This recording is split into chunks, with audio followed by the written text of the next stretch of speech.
오늘 신명기 14번째인데요. 신명기 12장 1절로 32절을 우리 함께 읽었습니다. 오늘 말씀의 제목은 불신 환경에서 성도로 살아가기라는 말씀의 제목을 삼았습니다.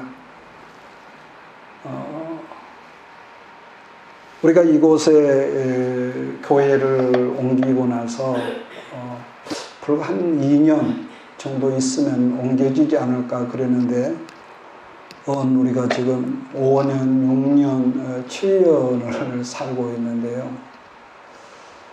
답답하죠.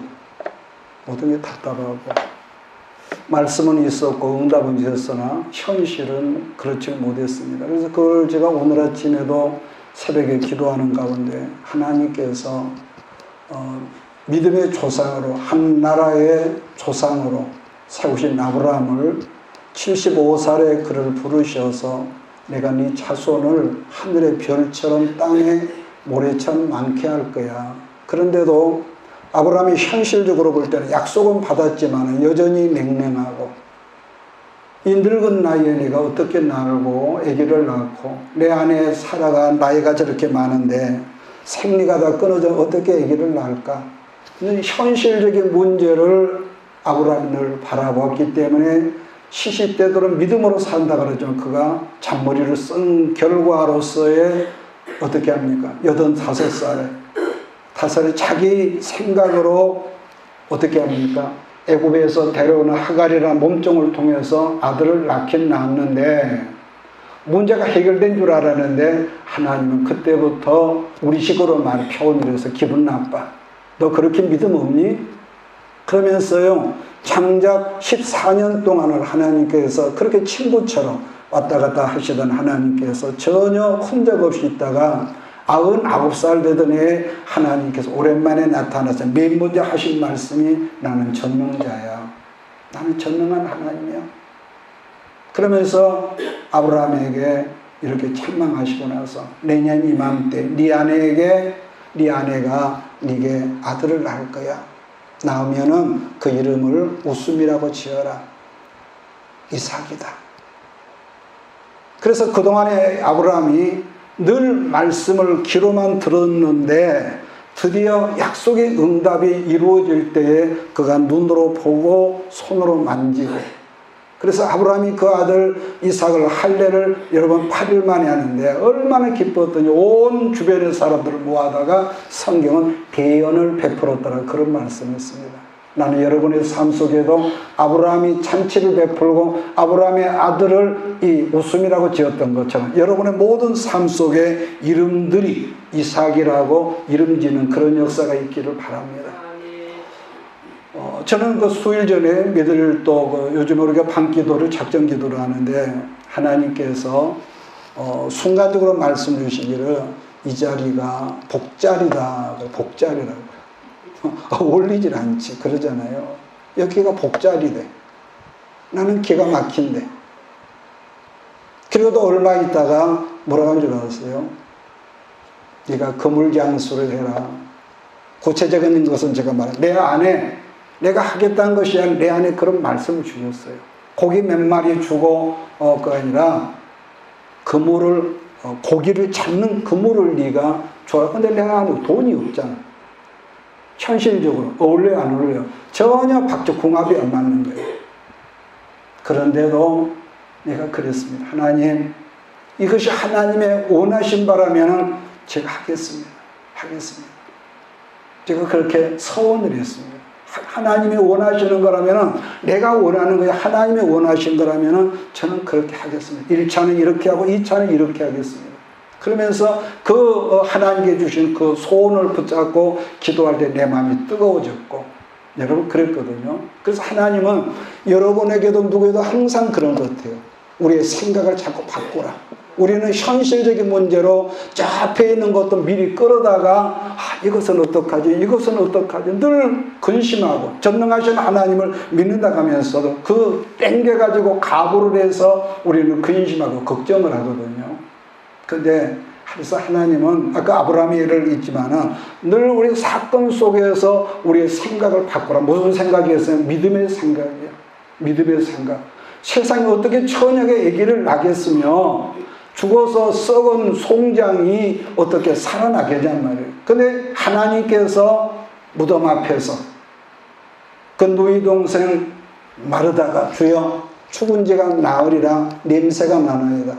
그랬는데 네가 내 말을 믿느냐? 무덤 문을 열어놓아라. 열어놓으니까 큰 소리로 많은 유대인들이 보고 있는 그 현장에서 무덤을 향하여 뭐라고 합니까? 나사로야 나오라. 이러니까 수건에 동여 맨 이 송장 문구잖아요.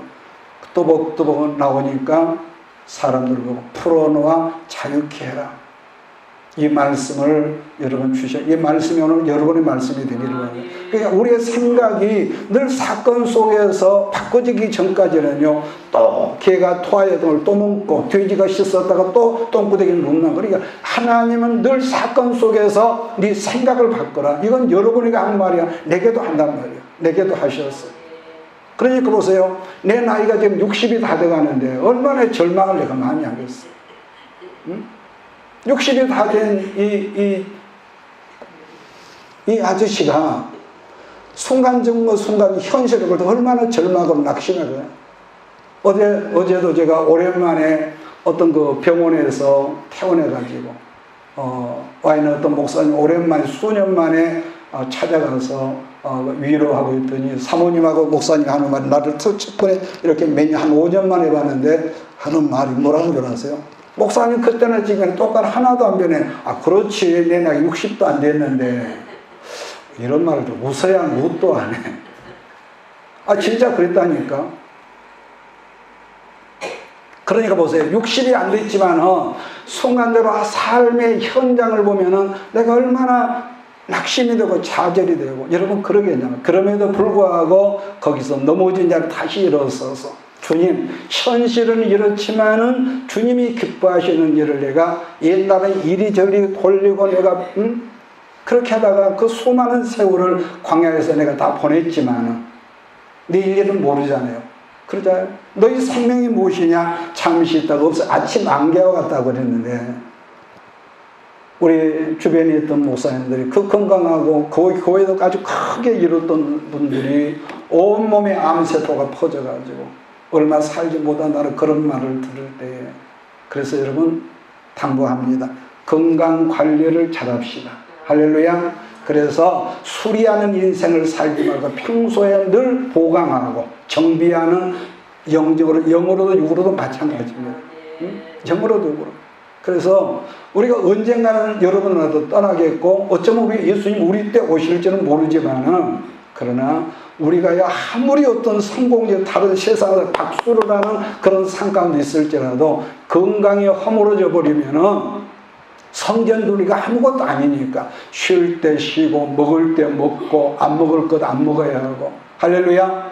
그래서 왜냐 우리가 성전이라는 거예요. 성전에 몸이 헐어져 버리면은 아니 되니까 이 영적인 염려가 들어오면 이 기도가 흩어져 버리잖아요. 그래서 아까 저도 넘어졌다가 일어서고 그런 건 얼마나 있지만 그럼에도 다시 한번 시편의 성경을 하니까 대적 의인은 7번 안 넘어지나니 넘어진다는 거예요. 하나님께서 붙잡은 사람도 넘어지는. 그러나 중요한 다시 일어나거니와 그랬거든요. 다 인간은요 오직 하면 사도 바울이 의인은 없나니 하나도 없다고. 다 우리는 넘어져. 그런데 일어나느냐 자기 생각하고 비교하고 이러면은요 못 일어나. 절대로 못 일어납니다. 나는 신세가 흙수저니 어쩌니 그 뻘소리하고 생각이 잡혀 절대 그것은 못 일어납니다. 그래서 나는 원래게 불량품이지만은 그리스도 생명의 왕이시고 주 되신 주님께서 나를 붙잡으시면은 나는 하나님을 기뻐하시는 일을 하고 내 가정도 내 남편도 내 아내도 내 아이들 머리 되고 꼬리 되는 그런 역사가 있음을 나는 믿습니다. 말을 하고 생각을 바꾸라는 거. 자, 오늘 신명기 12장 1절로 32절을 보고 봤는데 오늘 좀 짧게 하려고 그랬는데 다른 서론이 갑자기 생각이 났는데요. 그래서 다시 말합니다. 생각을 바꿔라. 그래서 안 바꾸면 엉망이 된다. 자, 오늘 신명기 12장은요. 지금 이 이스라엘이 광야에 있는 것 상황 아닙니까? 아직까지는. 그러니까 이제 가나안이라는 약속하신 땅이 제 앞에 있어서 이제 저 땅에 들어갔을 때는 11장에서도 그 삶의 내용을 말하는데 여기서 그러는데요. 광야의 삶과는 너무나 다르다는 점을 지금 강조를 하고 있거든요. 사실 광야라는 삶이라고 하는 것은 이방 민족들이나 그들이 섬기는 신들을 만날 만한 일이 없잖아요. 왜냐하면은 우리 식으로는 교회 안에만 있으니까 힘들고 어렵다 누구를 만나겠어요. 그러잖아요. 그러니까 광야에 가서 다시 말하면은 일정한 길이 없어. 연단과 고난과 하나님의 보이지 않는 손에 잡혀 있는 사람은 길이 없어서 그 자체가 고난이고 궁핍이 있고 결핍이지만은 고난이 있는 것이 광야 단계지만 그러나 반면에 내 안에 있는 그때는 여러 가지 내부적인 문제들이 많아. 짜증나고 신경이라고 거슬리고 그런 내부적인 문제들이지만은 일부적인 문제들은요 거의 없습니다. 어려운데 내가 누구를 만나겠어. 그런데 일단 가나안 땅에 들어가면 이제 광야와는 전혀 다른 문제들이 거기는 기다리고 있다. 왜냐? 가나안은 오래전에 하나님께서 이스라엘 민족의 조상들에 이미 약속하셨던 땅이지만 문제는 그 땅은 비어있는 땅이 아니라 오래전부터 가나안 땅의 원주민들, 세속적인 말로 터줏대감으로 이렇게 살고 있는 임자 있는 땅이었는데 그 임자 있는 땅을 하나님께서 등기 문서를 이스라엘 족속 우리에게 넘겨주시면서 하시면서 그 땅을 뺏어라, 쟁취해라. 근데 문제는 그 땅에 살고 원주민들은 뭐가 있으면 오래전부터 자기들이 좋아하는 자기 하나님, 우상들을 섬기는 그런 아주 가증한 족속이라고 성경은 말씀합니다. 하나님께서 그 땅을 이스라엘 사람에게 주셨지만 그 땅 원주민들은 이스라엘 사람들이 안전히 도륙, 멸절시키기까지는 싫든 좋든 그들과 자꾸 만날 수밖에 없단 말이에요. 그러지 않겠어? 일단 들어갔습니까? 자, 그렇게 되면은 지금까지는 내부적인 문제만 있었던 그들에게 이제는 이방 사람들과 만나 섞여서 그들을 멸절하기까 자꾸 그들을 만나게 되니까 외부적인 문제들로 인해서 자꾸 부딪힌다는 거예요. 지금까지는 밖에 나갈 일이 없어서 내 안에 내 가정적인 일만 있었는데 밖에 나가서 외부적인 사람을 만나고 보니까 어떻게 저런 사람을 내가 만났을까 할 정도로 고약한 사람을 만난단 말이에요. 자, 그렇기 때문에 여러분 가나안의 삶이라고 한 것은 뭐라고 할까? 사회적인 문제로서 그것이 축소하면 직장 문제일 수도 있고, 그러니까 우선은 믿지 않는 불신자들과 섞여 살고 그들과 어울려 살면서 여러 가지로 부딪히는 상황이 많단 말이에요. 그러지 않으면 내가 원치 않지만 불신 직장 상사로부터 안 좋은 말을 듣는다든지 그러니까 그처럼 믿지 않은 불신자들과 섞여 살면서 우리들이 어떻게 대처해야 할 것인가를 신명기 12장에서 이렇게 말씀을 하고 있거든요. 자, 그런 점에서 1절부터 14절까지 말씀의 핵심이라는 것은 어떤 상황에서도 구약에서는 제사하고 신약에서는 예배 생활을 놓치지 말고 이 하나님 앞에 생활 당부의 말씀이 이 안에 여러분 있다는 거죠. 이 경우는 구약의 이스라엘의 말세를 살고 우리들 역시 여러분 아까 말했지만 불신자들과 섞여 살 때 어떻게 하면 신앙의 정체성을 잊지 않을 것이며 세상에서 밀려오는 여러 가지 파고를 이겨낼 수 비결이 뭘까? 무덤산에 올라가서 금식기도를 할까? 차례를 할까? 여러분 아니잖아요. 어떻게 비결이라면은 아까 말씀 구약에서는 철저한 제사 중심의 이 생활을 했다면은 신약은 어떤 경우라도 예배의 이 포인트가 있다는 거죠. 또 한 가지는 오늘 본문이겠습니다. 예배는 아무 데서나 드리는 것이 아니라 오늘 본문은 뭐랍니까? 하나님께서 택하실 거기 가서 그곳에 가서 그곳이라는 말씀을 계속하고 결국은 이게 뭡니까? 나의 성전으로 함축이 되거든요. 아무 데서가 아니라 그러니까 지금으로 말하면 예수의 피값으로 사오신 교회에 가서 거기서 예배를 드리라. 물론 이렇게 말하면은 성령, 예수님 십자가 이후에 성령이 오셔서 너가 두 사람 우리끼리 그런데 그것은 자기 편한 대로 말한 것이고요. 그래서 오늘 본문 성경 신명기 12장 5절에 오직 너희 하나님 여호와께서 자기 이름을 두시려고 너희 모든 지파 중에 택하신 곳인 그다음에 뭡니까? 그 계실 곳으로 찾아 나가서라는 이 말씀이 있단 말이에요. 본문에서 택하신 곳이라면은 이것은 장소적인 의미도 있겠지만 그곳에서 모여서 제사를 드리라는 이 명령인 것이죠. 자, 14절을 같이 보겠습니다. 시작. 오직 너희 한 지파 중에 여호와께 택하실 그곳에서 번제를 드리고 또 내가 네게 명하는 모든 것을 거기서 행할지니라. 택하실 그곳이란 옛날 같으면 성막이지만은 그러나 지금은 예수 그리스도 십자가 이후에 여러분 교회인데 거기에 모여서 너희가 모여서 예배를 함께 드리라는 명령인 거죠. 자, 그러므로 구약은 바보가 제사 중심이고 신약은 예배 중심적인 우리가 삶을 살 때에 우리가 어차피 섞여 사는 삶이 그럴 때에 예배 중심적인 삶을 살 때에 어떻게 우리가 흔들림이 있겠습니까? 사람인데. 그럼에도 불구하고 예배 중심적인 삶을 살 때에 흔들림이 없다는 거예요. 여러분 부부가요 하나가 되고 가족들이 하나의 유일한 방법이라는 것도 돈이 많으면은 우리가 하나 될 거야. 아니면 세상 말로 명예가 높아지면은 아니요 그렇지 않습니다. 돈이 많으면은 말대로 갈 데가 많대. 가야 할 곳도 많대. 돈 없으면 갈 곳이 없는데 그러니까 돈이 많든 없든 명예가 있든 없든 간에요. 오직 우리 하나님께 드린 예배에 있으며 예배를 통한 말씀이 있을 때에 그게 부부가 하나 되고요. 그러잖아요. 그래서 요한복음 17장을 제사장적 기도문이라고 그랬는데 예수님은 아버지와 내가 하나인 것 같이 저들도 하나가 되게 해주세요. 하나 되게 하는 것. 그렇다면 하나 되게 하는 비결이 뭐냐면 반복합니다. 예배입니다. 어떡하든지 예배입니다. 왜냐하면 우리가 세상에 살다가 상처 있고 걱정하고 때로는 부부싸움하고 물질 때문에 속상하고 이러다 보면은 그것이 아니라가면서 그 영향을 보니까 마음이 헝클어져 가지고 자 그랬었는데 교회에 올 때는 복잡했어. 자 그런데 예배를 드리면서 하나님께서 예비하셨던 말씀을 듣다 보면은 그런 마음들이 이 예수님 중심으로 이렇게 웅축이 되기 때문에 헝클어졌던 마음이 없어진다는 말이에요. 제가 지난번에 말씀했습니다. 우리 교회에 피아노가 100대가 있습니다. 자, 이따 갑시다. 있는데 그러면 예나 지금 피아노는 어느 정도 쓰다가 조율을 해야 한단 말이에요. 그러면은 뭘 중심으로 해서 조율을 해야 하느냐?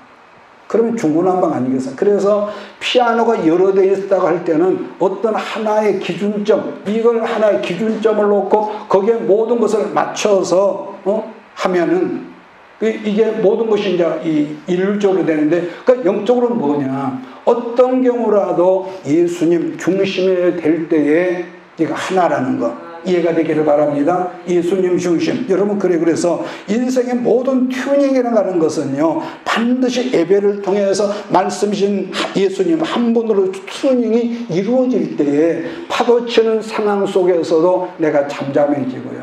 여러분 그렇잖아요. 잠잠해지고 만약에요 예수를 믿는 어떤 사람에게 지금 예배가 허물어졌다. 예배가 없다. 그런다면은 그 사람은 어떤 사람? 그 사람이 좋은 사람, 나쁜 사람 이런 뜻이 아니라 그 사람은 겉으로는 여러 가지로 표현을 하겠지만은 여전히 하나님 앞에서는 자기 소견에 옳은 대로 살고 있는 사사시대의 사람으로 이렇게 하다 보니까 이 지가복음을 한단 말이에요. 항상 상황 여쭈고 사람이 손님이 오고 여러분 예수님은 두세 사람을 내 이름으로 모이라 한 것은 모이면은 일단 뭐가 있습니까? 영적인 파워가 있잖아요. 영적인 파워가 있어. 그래서 생각해 보면은 육으로 살아가는 여러분과 내게요. 생각해 봅시다. 어느 것 하나가 중요하지 않은 것이 여러분 없거든요. 다 중요하죠. 양복도 중요하고 또 와이셔츠도 중요하고 넥타이도 중요하고 여러분 허리띠 생각이 다 중요하거든요.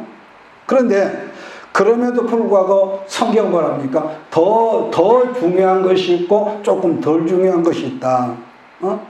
성경에서 중요한 건 뭐겠습니까? 더 중요한 것은 하나님께 예배드리는 것. 할렐루야. 이게 중요하다. 이게 중요하다는 거. 이게 허물어지면 중구나방되거든요. 그러니까 왜냐하면 모든 것이 다 있을지라도 그 사람에게 어느 순간보다 예배가 허물어지고 예배가 자기 편의가 되고 뭔 사정이 생기고 뭐가 있고 그러면이죠. 원점이 허물어지면은요 다른 것도 허물어질 수밖에 없는 그런 어떤 허물이 생긴다. 틈이 생겨. 그러니까 아마 마귀가 옛날에 제일 여러분 싫어하는 것은 어느 시대에 사람들이 모여서 예배드리는 걸 싫어했기 때문에 마음을 다 흩어버려. 솔직히 우리끼리서 말합시다. 예배하면 빠져서 하늘에 벼락에 떨어집니까? 자동차 사고가 납니까? 그런 짜잔한 하나님이 아니거든요. 근데 문제는 우리가 중요한 것을 어느 순간에 내 인간의 편으로 생각하면은 따라서 중요한 것도 아울러서 금이 간다는 그런 뜻 아니겠습니까? 예수님 부활 이후에 성천한 다음에 마가 다락방에서 120명의 성도들이 기도했다는 것은 혼자 사는 기도가 그들이 모여서 힘써 기도했고 힘써 부르짖어 기도하는 그들에게 어느 날 하나님의 능력이 그들 위에 모두 덮었다고 여러분 그랬거든요. 그러면 그들 삶 속에 지금 모두 잘되고 모두 그랬습니까? 나가면 죽이려고 유대인들이 눈에 불을 켜고 있고 그런 상황인데도 예배를 통해서 기도를 통해서 하나님의 성령으로 그들 안에 온전히 채워지니까 그냥 큰 것이 채워지니까 작은 것들이 아무것도 아니야. 근데 작은 것도 안 채워질 때는 조금만 오면 파도가 치면 죽었네 그러죠. 여러분 성경상 이방인 가운데 고넬료라는 사람이 사도행전에 등장하거든요. 그런데 이방인 가운데서 성경사 신약성에 맨 먼저 예수를 믿는 것으로 성경은 기록을 하고 있는데 사도행전 10장에서 강조하는 걸로 고넬료가 뭐라고 합니까? 사도 베드로를 초청하기 전에 자기 친족과 자기 친구들을 함께 한 자리에 모여서 베드로를 기다렸다고 그랬거든요. 따라서 사도행전 10장에서 강조하고 강조점은 사람을 한 곳에 모아놓고 하나님께 경배해라. 여러분 그래서 지금도 신앙 상태가 좋지 않은 사람 특징을 보면은 가급적이면 혼자만 움직이려는 혼자만. 또 하나의 특징은 그 사람이 예수를 안 믿는 것은 아니지만은 모든 신앙의 포커스를 항상 자기 어떤 일시상의 문제 두고 그렇게 한다는 거예요. 그렇게. 여러분 중요한 것은 모든 강조점을 항상 자기에게 둔 사람들은 중요한 것이 풀리지 않으면요 덜 중요한 것도 안 풀리지. 이건 제가 지금까지 살아오면서 여러분 체득한 건데요. 그래서 우리들이 가정에서도요 부부싸움을 한다고 그랬습니다. 예수 자녀도 부부싸움이다 싸움 하거든요. 그런데 우리 가정에 내 남편이 내 아내가 왜 그랬을까 상대방의 입장에서 나를 보면은 그 문제가 어렵지 않게 풀리지만은 어떤 경우 내 입장에서만 상대를 보려고 하면은요 여간에서 그 꼬부라진 문제가 풀려지질 않거든요. 이건 어쩔 수 없습니다. 초대교회에서 그들이 성령 충만한 가운데 예배를 드리고 난 다음에 결과물들이 여러분 나타나 보였거든요. 그러면 그 결과물들이 뭐냐? 사도행전 2장 46절 말씀을 제가 읽어드리겠습니다. 날마다 마음을 같이하여 성전에 모이기를 힘쓰고라고 했습니다. 여러분 우리들이 살피는 히브리서 10장 25절에 보면 이런 말씀이 있거든요. 모이기를 피하는 어떤 사람의 습관같이 하지 말고 오직 권하여 그날이 가까움을 볼수록 그 다음에 더욱 그리하자. 그러면 왜 모이라고 그러냐? 예배 중심적인 삶을 살라는 당부라고 하는 것은 가나안 삶의 핵심적인 메시지. 그러니까 아무리 부유하고 풍성한 거, 그러니까 늘 말해요. 하나님은요 여러분하고 내가 가난하고 못 살고 빚지고 쫓겨다니고 그런 것을 원하는 하나님이 아니라 말씀대로 영혼이 잘된 같이 범사가 잘되고 강건하기를 원하는 것이 우리 하나님의 속뜻이라는 거예요. 그러니까 중요한 것은 뭡니까? 하나님 앞에서는 예배 영적인 어떤 그런 뿌리 근원이 흐트러지면 다른 것은 저절로 흐트러지니까 항상 그것을 포인트를 네가 잘 잡아라 이걸 강조를 한단 말이에요. 자, 그 다음에 마지막으로 신명기 12장 14절 이후부터 나오는 말씀은 우리들이 삶 속에 먹고 사는 음식 문제를 말씀하고 있는데요. 여기서 보니까 다 먹어도 되지만 그러나 뭐는 먹지 말라고 그랬습니까? 피는 먹지 말라 했는데 사실 이게 간단한 말이지만은 장황하게 설명을 하고 있는데, 왜냐하면 성경은 우리가 먹고 사는 문제를 통해서 성도들의 삶의 태도와 정신을 여기서 알려주고 있다는 거예요. 에덴 동산에서도 하나님은 동산에는 모든 걸 다 먹어, 상암도 해안도 타락이 없는 그 가운데서 얼마나 온갖 여러분 그 기가 막힌 여러분 과실들이 많이 썼는데 전부 다 먹으라고 허용을 했지만 단지 동산 중앙에는 선악과만큼은 먹지 말라 계약을 딱 걸어뒀습니다. 이건 안 돼. 그러니까 그리스도의 법정신이 뭐냐면은 이것은요, 중요한 것은요, 억압이 아니라 뭐죠? 자유죠. 우리 아이들이 부모를 볼 때 우리 엄마는 맨날 잔소리만 해. 그런데 아이가 볼 때는 억압이지만 부모는 늘 책으로 당부하지만 사랑과 법은 함께 가야 한다. 법 안에 사랑이고 사랑 안에 뭐가 있다? 법이 있다. 따로따로가 아니라니까요. 그러니까 우리 아이를 부모는 사랑해서 그런데 아이로서는 그것이 깨닫기까지는 억압이죠. 억압이거든요.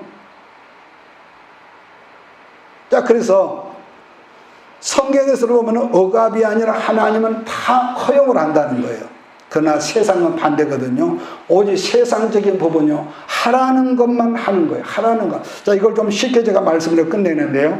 보면 20절에서도 고기는 네 마음껏 먹으라고 그랬지만 그 23절에서만큼은 단지 피는 먹지 마라. 피는 먹지 마라. 우리나라와 달리 미국은 교통법에도 철저하게 기독교 정신이 섞여 있는 한 예를 제가 들고 말씀을 끝내게 되는데요.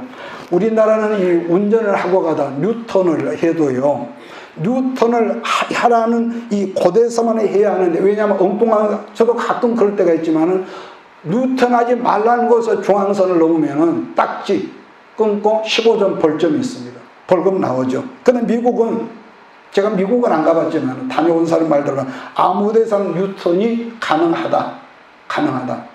왜? 우리 문화에서는 안 되죠. 자, 그런데 중요한 것은 절대로 뉴턴을 해서는 안 될 위험한 곳에서는 표지판을 붙여놨대. 표지판. 만약 거기에서 표지판이 있는데 거기서 뉴턴을 하다가 발각이 되면 벌금이 어마어마하게 나온대. 어마어마하게 나온대요. 초대교회에서도 모든 걸 다 허용했지만은 단지 뭐란 음행을 피하고 우상 숭배를 금하고 피를 먹지 말고 목매어 죽인 것은 먹지 말라고 그렇게 또 고린도전서 6장 이런 말씀이거든요. 여기만 보고 오늘 끝내겠습니다. 고린도전서 6장 15절 18절.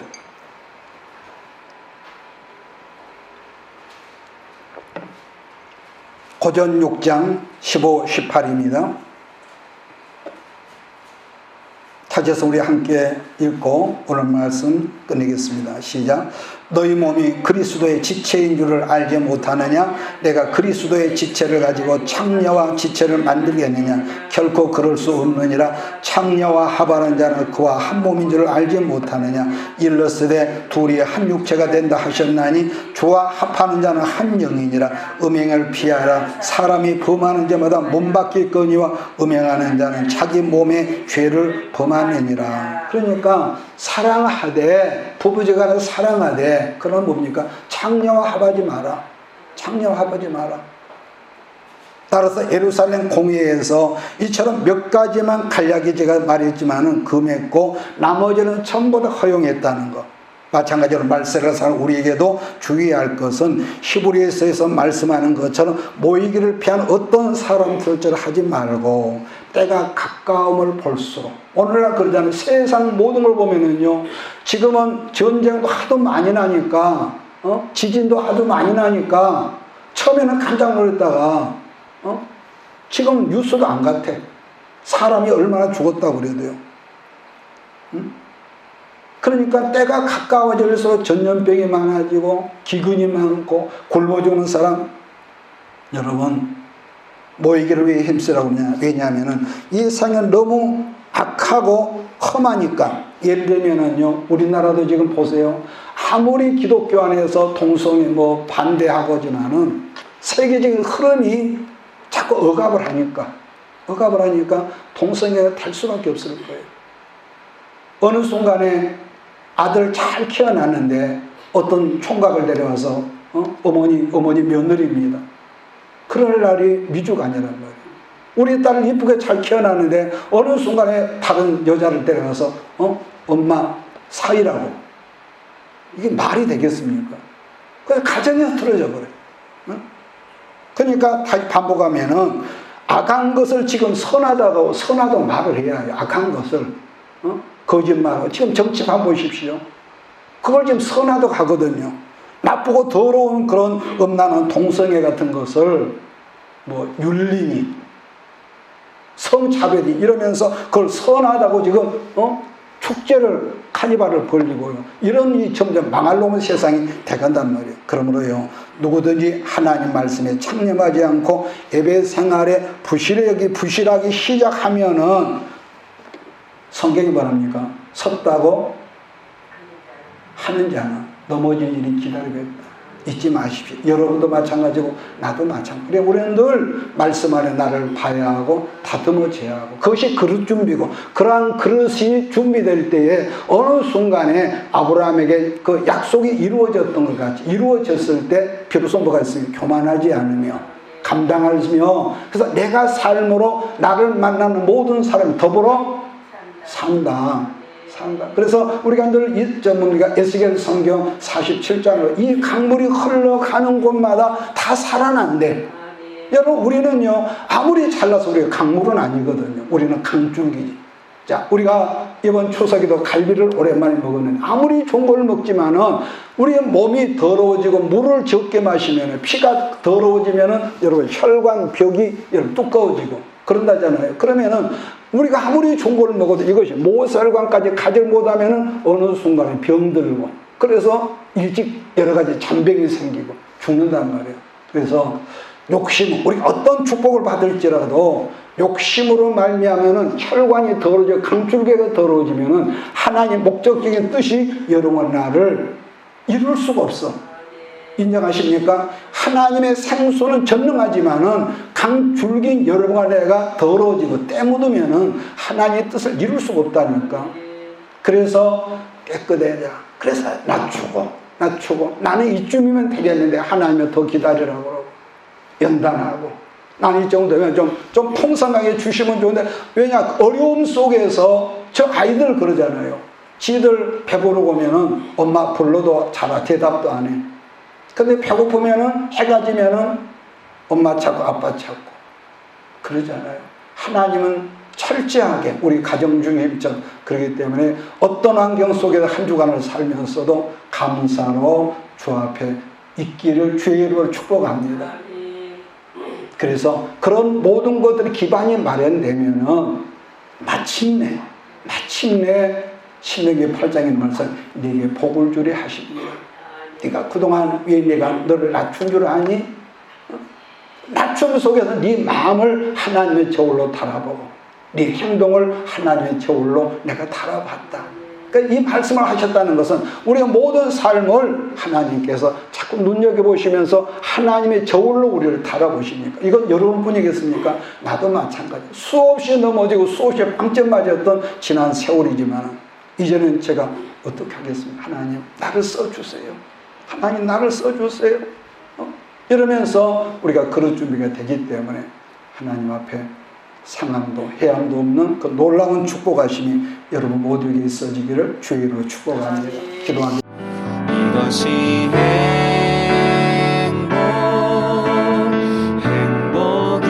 행복이라오.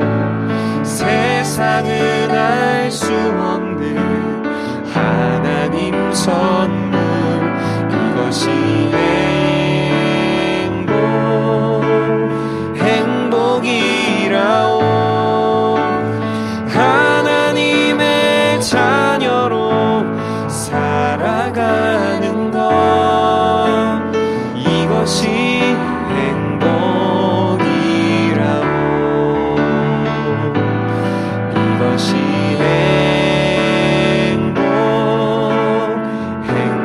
행복이라오.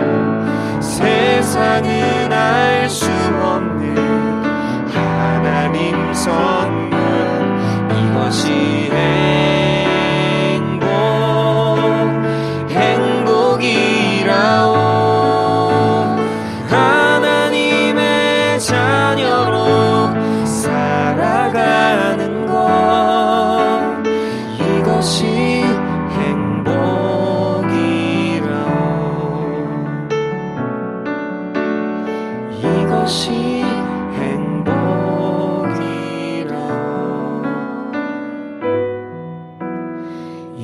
없이 행복해